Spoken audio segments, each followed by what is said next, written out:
Prince cab service Kalaiyar கோவில். இன்றைய வார்த்தை எபேசியர் 4:26. நீங்கள் கோபம் கொண்டாலும் பாவம் செய்யாதிருங்கள்.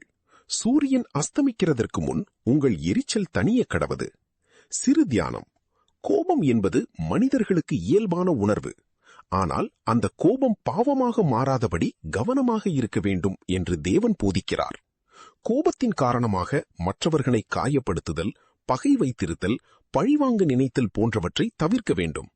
இந்த வசனம் நம் மனதில் இருக்கும் கோபத்தையும் கசப்பையும் நீண்ட நாட்கள் வைத்திருக்காமல் விரைவாக மன்னித்து சமாதானப்படுத்திக் கொள்ளும்படி ஊக்குவிக்கிறது. சூரியன் மறைவதற்குள் எரிச்சலை தணித்து விடுங்கள் என்று சொல்லுவதன் மூலம் உறவுகளை பாதுகாக்கவும் தேவனுடைய சமாதானத்தில் வாழவும் அழைக்கிறது. கர்த்தர் உங்களை ஆசீர்வதிப்பாராக. ஆமேன். பிரின்ஸ் கேப் சர்வீஸ் காளையார் கோவில்.